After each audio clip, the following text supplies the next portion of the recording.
And I'm sitting in a chair and I'm reading Thoreau. And I just thought, if my friends in town could see me now,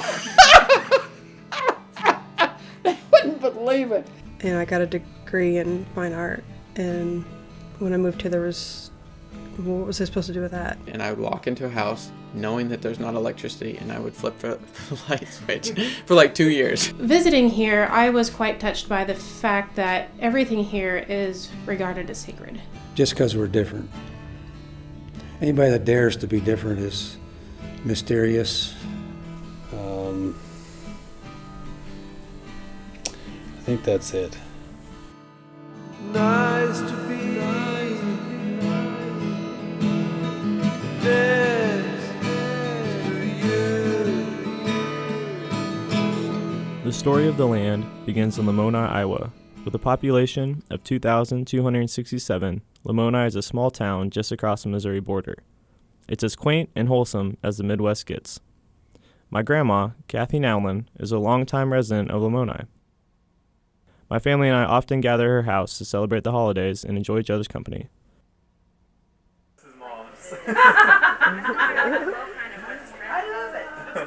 It just so happens that my grandma was one of the many who turned to the land for guidance and spiritual freedom. I think it's probably about 30 years ago. And at that time, all the people were in town. And the overseer was able to purchase some land and thought that the community would have a lot more freedom. With the persecution in town, we just decided we were going to buy and try it. My wife and I, we just sold out, and we bought this land, and we decided we're just going to see what we can do, and we're going to make it work. I don't care if we have to dig the garden with a shovel, and we were determined we're just going to make it work. I was going to Graceland, 7 miles from here, and I was getting a business major. It seemed interesting, and came to church a couple times, and just the more that I came here, I felt like I had to do something different with my life. I was asked on my first day here why I was here, and I said, well, I think the Lord's telling me to move here, and so I came to check it out and see if I could hack it. I came to this community about 3 years ago. I was living in another community, and I was looking for a community that was a little bit more agricultural based. I was living in a Christian community, but looking for another Christian community that was living a little closer to the land, and that certainly is the case here. I was the first one born out here. I was born in this village. And then I lived my life here. But that was the main reason. It's because I believed in what they were doing, and I wanted to try it, to see. So I just went. Practicing religion is a huge part of living out on the land. They are what is known as a First Commandment society, meaning that they dedicate every minute of the day to worshiping God. We are Dead Sea Scroll Essenes, and Essenes were the original Christians. In terms of our religious experience living here, it enables us to make our religion a part of everything that we do all day long. We call it living away from the distractions of the world. Living the way that we do. We're kind of isolated from a lot of the distractions. Our whole life can be directed at God, to Him, with Him, for Him.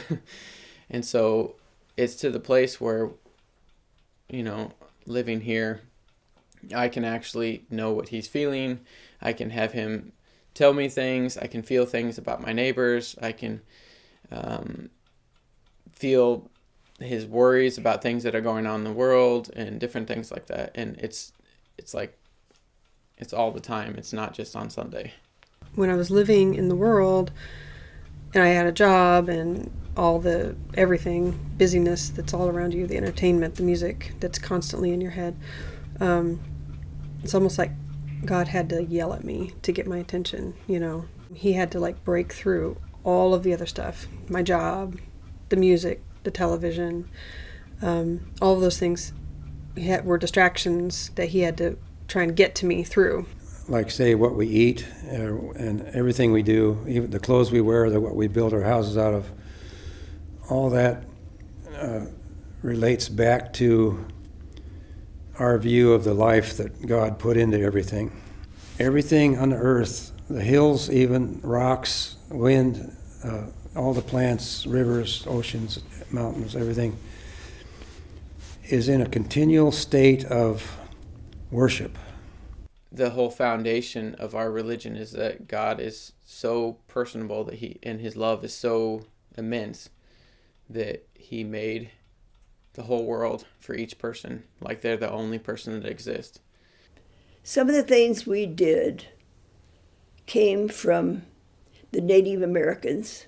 What I appreciated about the religion was that the belief that the spirit of the universe, or God, whatever you want to call it, could communicate with people.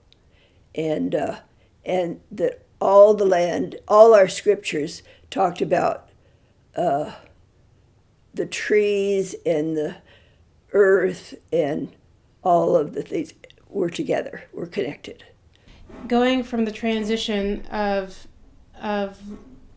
living in a society that just uses everything to living in one that lives with everything and respects everything, you feel with the things around you and learn how to respect things at a new level. And we try here to be more deliberate with our use of, say, water and what it does to us and for us. We don't have any running water here, so we carry all of our water. So I wash dishes, and then when I take it out, and when I pour it out, we don't just like fling it off in the bushes or anything like that. You pour it out on the ground, and you respect the water, and you thank it for its service to you because it was clean. And it either washed your clothes or it washed your dishes, and it took what was dirty on you, whether your hands or whatever, took what was dirty on you, and it took that dirt when it was clean and to cleanse us. And so you recognize what the service that it has done for you. So it's not that we're worshiping a tree, or it's not that we're worshiping, the clouds. It's that we're worshiping God, who's in all of those things. And so that's why we live separate. That's why we live and build our own houses. That's why we do everything that we do, is to try to experience that and to live in accordance to the ones that are faithful, and to try to reject and keep aside the ones that aren't. It was mainly the religious message, yes, because we weren't real excited about the lifestyle, but that was part of it. That was part of the religious experience for those people. The lifestyle on the land is anything but ordinary. Without the comforts of electricity and running water, those who live on the land must grow their own food, make their own clothes, and build their own homes. This way of life allows them to be almost entirely self-sufficient, and it truly is a marvel to see. Instead of what the world does, is they always have to have more. And so our basic goal is to have less. So that's what's resulted in us being so self-sufficient. We grow most of our feed for animals. So we grow our corn and our oats and our wheat. We feed our corn and our wheat to our chickens, I guess oats too. The fact that you're growing your own food that you're going to eat is definitely a challenge, because when you don't have a good crop, or your crop fails, or you couldn't take care of it well, or it was too wet to get in or something, you kind of have to be in the mind frame to be okay with something less. Everything is seasonal, of course, so we deal with the crops and everything in the summertime. With that, you're dealing with our cattle, and we usually get our meat through our cattle. So that takes having to organize breeding rotations, and you're also breeding at a certain time to be able to get the calves weaned off at a certain time. Also to be able to keep your milk production up. We use a lot of milk here.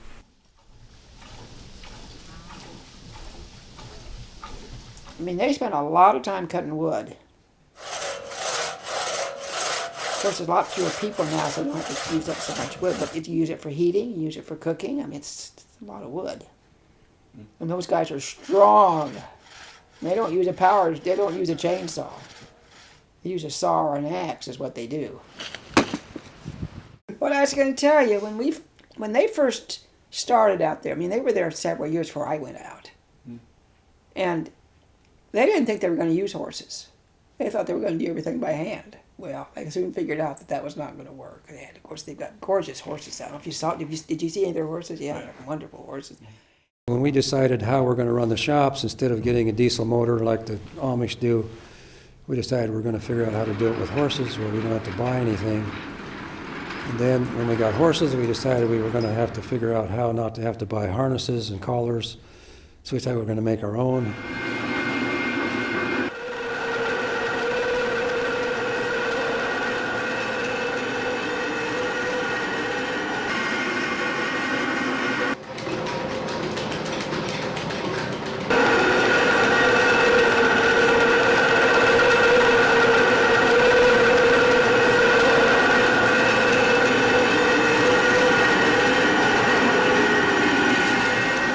When I was first out there, they did their laundry, we did, on a scrub board. And then a few years before I left there, we bought the old Maytag washing machines. And they were run by horses. Maytag washing machine run By a horse. And they had what they called a horsepower thing. Anyway, it's this thing that's on a wheel. And then the horse, he goes around and around, and he's hooked up to the machine. It was kind of a rod thing, and then it was hooked up to the horsepower, and as he would go, the horse would go around. It would make the machine go, and then if he got tired, he'd stop, and the machine would stop.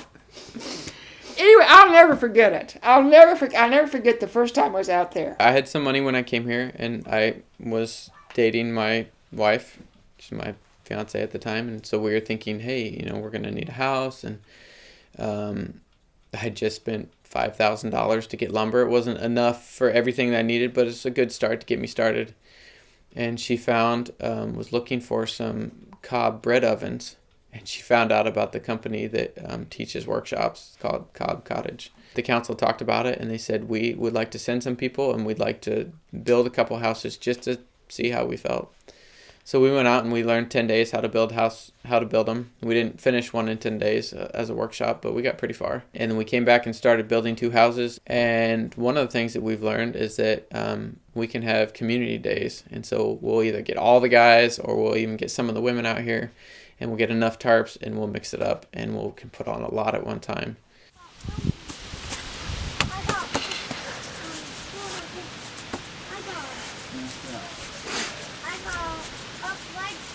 Important part is to make sure it all sticks together. So I use my thumbs and I push down together. It's like sewing. You stitch the 2 layers together. Wow. And make it one solid piece. And then I just form the outside shape to whatever shape I want.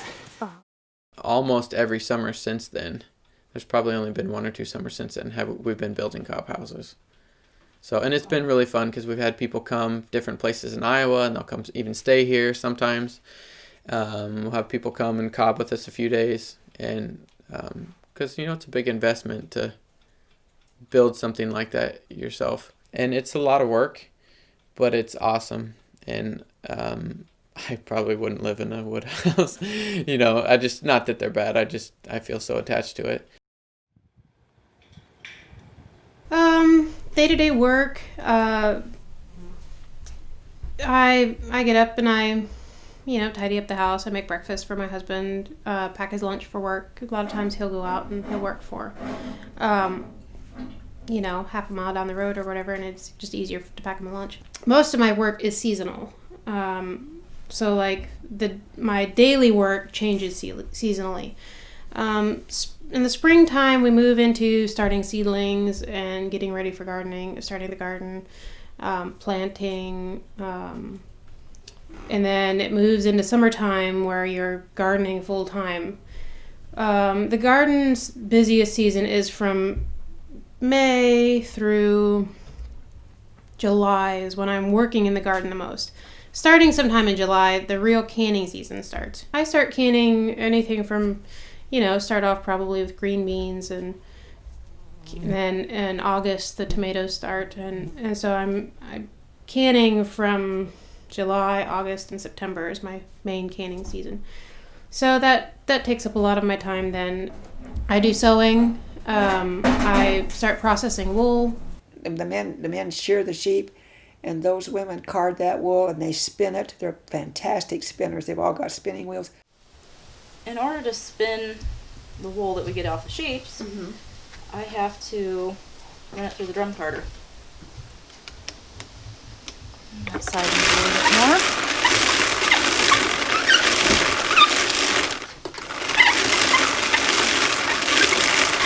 It's all straight and smooth and ready for spinning. Wow.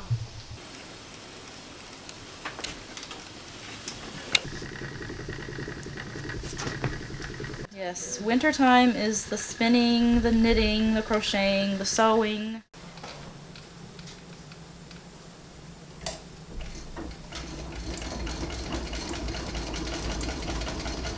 They make the most gorgeous sweaters and stuff. How they have time to do all that, I don't know, but they do it. Yeah, there's nothing they can't do, I'm telling you. They make all their own clothes. It's amazing what they do.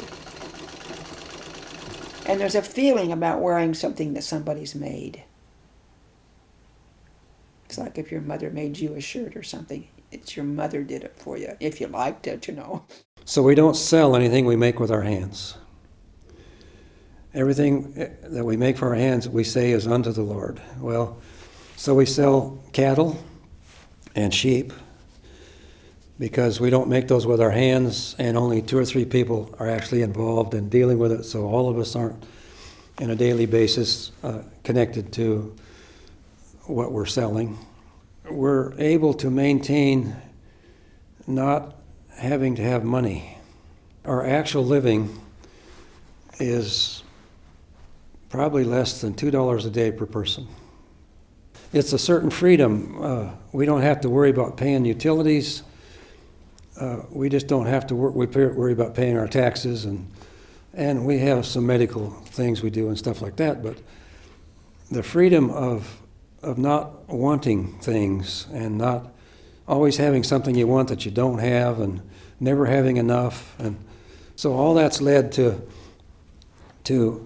an extraordinary kind of thing. These 3 grandsons that you've been talking to have never touched money in their whole life, and they're married with children. I mean, actually had it in their hand.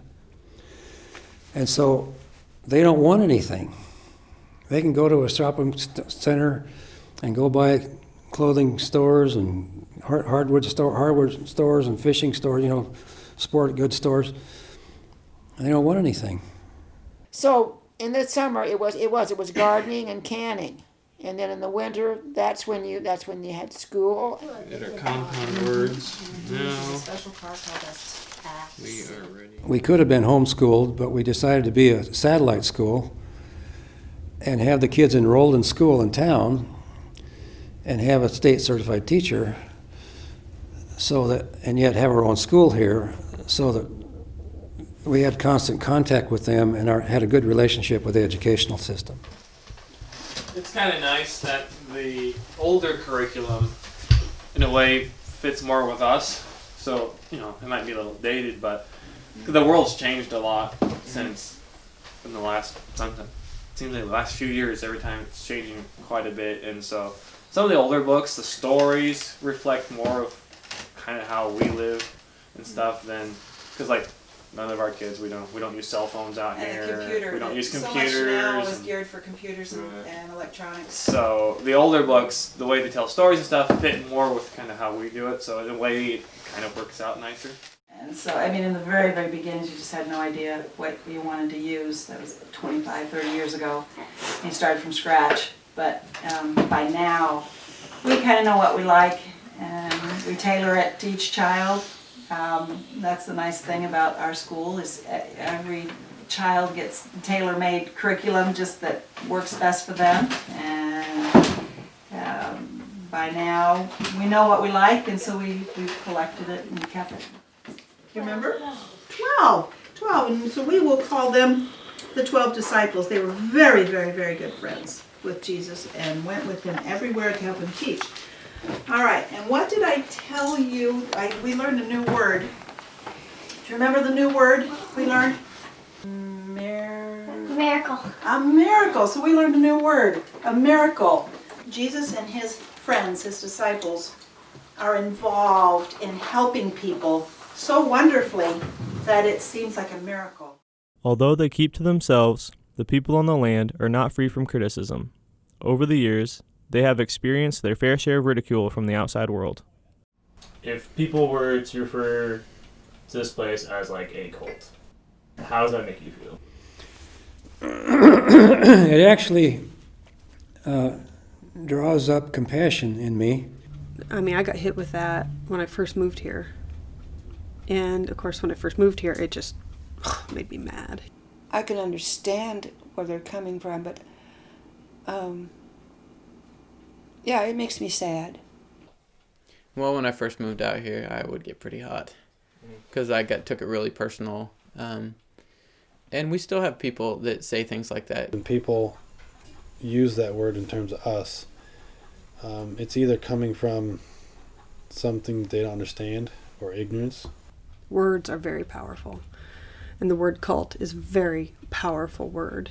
They use it as a fear word because it's a scary sounding word, and they use it to try and deflect people away from something that they're afraid of. Communities are different. You know, people are choosing to live differently than obviously the people in town. And different is always scary in one way or another, because I don't understand you, because you are different from me. Anytime something is different, you're going to have people who are like really curious and want to just go find out. And you're going to have people who are like, I'm not sure. And then you're going to have people who are just, I'm against that because it's different. They feel like, I don't understand why someone would not want to have money, or I don't understand why they would want to live together or live without electricity or anything like that.